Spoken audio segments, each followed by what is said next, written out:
tombol subscribe. Well, hi learners! Welcome back to my class. How's it going there? Are you ready to study English today? Let's go!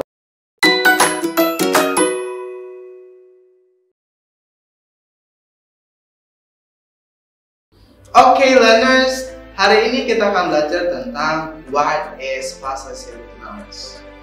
Well, many people have trouble distinguishing between possessive nouns and plural nouns. Simply put, possessive nouns demonstrate ownership, while plural nouns indicate more than one person, place, or thing. So let's take a look at some example of possessive nouns. Possessive nouns typically include and apostrophe. Okay, jadi possessive noun itu ditandakan dengan ada apostrofnya.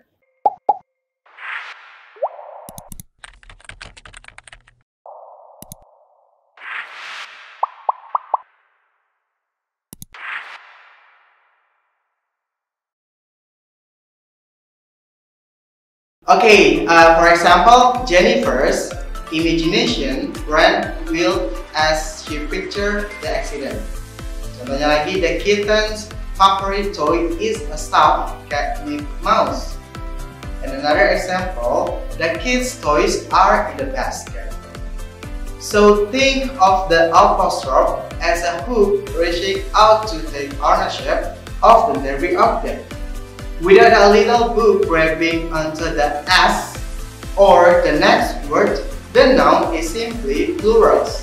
So the main exception is the possessive form of the pronoun its. Does not require an apostrophe. So this is grammar rules for possessive pronouns. Well, Jennifer changing Jennifer into a possessive noun signals that more information is coming about a person, place, thing, or idea. So in this instance, possession is acting as a modifier.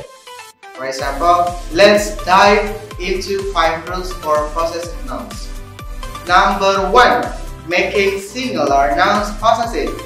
So for most singular and plural nouns that don't end in s, you can make them possessive by adding an apostrophe and you put an s to end of them. For example, the puppy's color is red. Joy's car is hideous. James' book will be published next month. Or James' book will be published next year.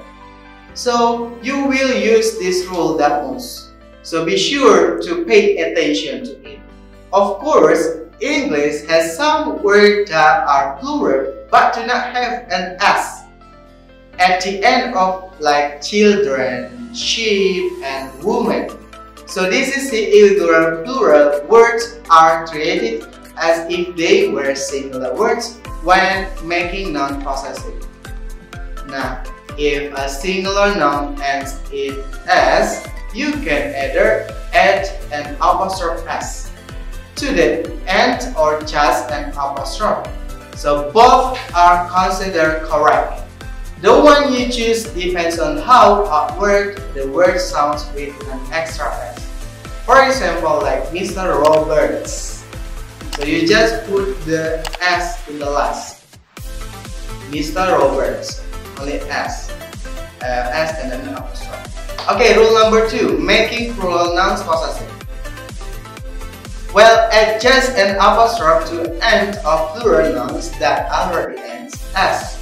So to make them possessive, you don't need to add extra S to plural nouns that already end in S.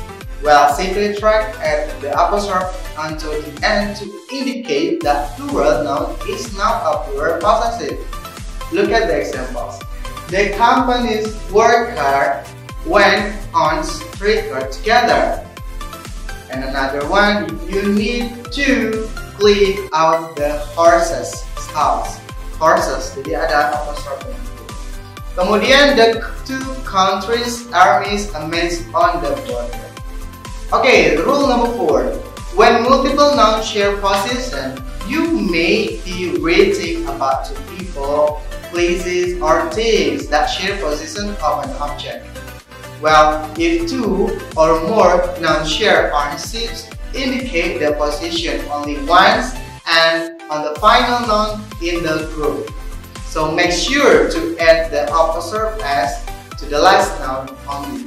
For example, Jack and Jill's pail of water is prominently featured in the news screen. And another one, Abbott and Costello's comedy skit, Who is in the First? Is a classic. And this is 3 subjects.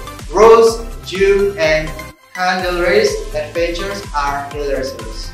So opposite means that belongs who is the present. For example, seperti possessive noun itu adalah bagaimana orang itu belongs to. Like my mother's, tambahkan apostrophe because my mother's has that thing. Okay? So thank you so much for today. That's all about explanation possessive noun. And also don't forget to subscribe. Well, just remember, better English by preacher. See you again. Belajar itu menyenangkan. Jangan lupa subscribe channel ini. Dengan subscribe, insya Allah Anda akan mendapatkan materi edukasi dari kami setiap kami melakukan upload.